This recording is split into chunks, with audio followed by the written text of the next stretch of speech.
Hello everyone, मैं श्रीमती ज्योत्सना मीना आज आपको कक्षा 11वीं के व्यवसाय अध्ययन के प्रथम पाठ व्यवसाय की प्रकृति एवं महत्व के टॉपिक व्यवसायिक गतिविधियों का वर्गीकरण को समझाने जा रही हूँ। यह टॉपिक आपकी PDF 2 में दिया गया है, जिसे आप विस्तार में लिखा हुआ भी देख सकते हैं।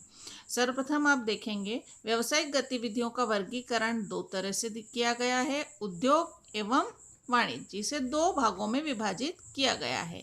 व्यवसायिक गतिविधियों में प्रथम भाग है उद्योग। उद्योगों के बारे में एक पूर्व में भी वीडियो आपको भेजा जा चुका है, जिसमें बताया है कि उद्योग से आशय एक ऐसे स्थान से है जहां पर वस्तुओं में उपयोगिता का सृजन करके धनोपार्जन का कार्य किया जाता है, उसे हम उद्योग कहते हैं। इसके बारे में विस्तार से भी बताया गया है।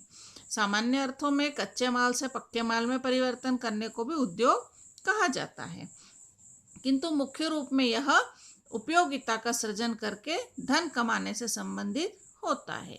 उद्योग मुख्य रूप से तीन प्रकार के होते हैं: प्राथमिक उद्योग, द्वितीयक उद्योग एवं तृतीयक उद्योग। प्राथमिक उद्योग से आशय उन उद्योगों से है जो मूल रूप में वस्तु को कच्चे माल को प्राप्त करने से संबंधित होते हैं, जबकि द्वितीयक उद्योग से आशय उन उद्योगों से है जिसके अंतर्गत प्राथमिक उद्योगों से प्राप्त वस्तुओं का प्रयोग करके रूपांतर करके और उत्पादन करने से संबंधित होता है। जैसे प्राथमिक उद्योग में खदान से सोना निकालना, किंतु उस सोने से गहने द्वितीयक उद्योग में बनाए जाएंगे।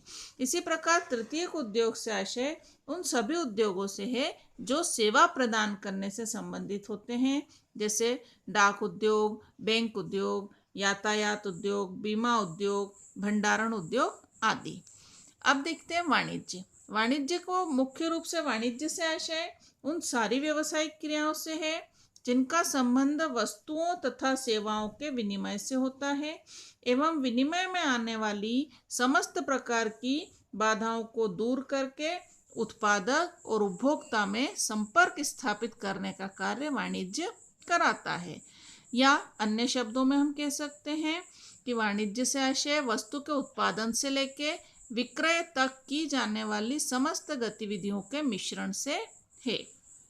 अब यहाँ पे देखते हैं हम वाणिज्य को दो भागों में विभाजित किया गया है: व्यापार प्लस व्यापार के सहायक तत्व। व्यापार का आशय आप अच्छे से जानते हैं। व्यापार से आशय वस्तुओं के क्रय विक्रय से होता है जिससे हम लाभ कमा सकें। तो व्यापार मुख्य रूप से दो भागों में विभाजित होता है: देशी व्यापार, विदेशी व्यापार। यह हम पूर्व की कक्षाओं में भी पढ़ चुके हैं। देशी व्यापार पुनः थोक व्यापार, फुटकर व्यापार, छोटे पैमाने का व्यापार, बड़े पैमाने का व्यापार, इस प्रकार विभाजित होता है।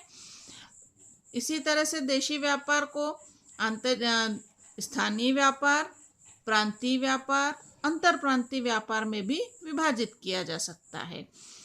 विदेशी व्यापार पुनः तीन प्रकार से विभाजित किया गया है: आयात व्यापार, निर्यात व्यापार एवं पुनर्निर्यात व्यापार। आयात व्यापार अर्थात विदेशों से वस्तुएं क्रय करने को आयात कहते हैं। विदेशों को वस्तुएं निर्यात बेचने को निर्यात कहा जाता है एवं एक बार क्रय की हुई आयात की हुई वस्तुओं को पुनः बेचने की क्रिया पुनर्निर्यात कहलाती है। ये सभी आप पूर्व की कक्षाओं में भी पढ़ चुके हैं, जिसे हम विस्तार से आगे के वीडियो में समझाएंगे। व्यापार के सहायक तत्वों में वो सारे तत्व होते हैं जो व्यापारिक क्रियाओं में हमारी सहायता करते हैं। जैसे व्यापार के समय आर्थिक कार्य करने के लिए बैंक हमारी सहायता करती है। फिर सामानों के से होने वाली हानि या किसी भी प्रकार की हानि से धन की सुरक्षा प्रदान करने का कार्य बीमा करता है। वस्तुओं को एक स्थान से दूसरे स्थान तक पहुंचाने का कार्य यातायात करता है।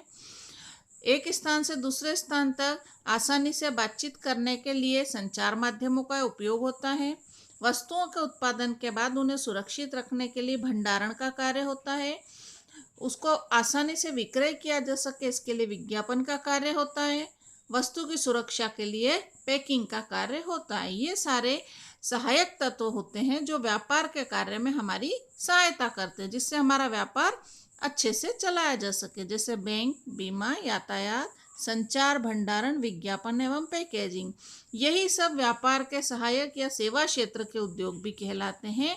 यही आपके तृतीयक उद्योगों की श्रेणी में भी आते हैं। तो ये हमने आज सीखा विभाजन।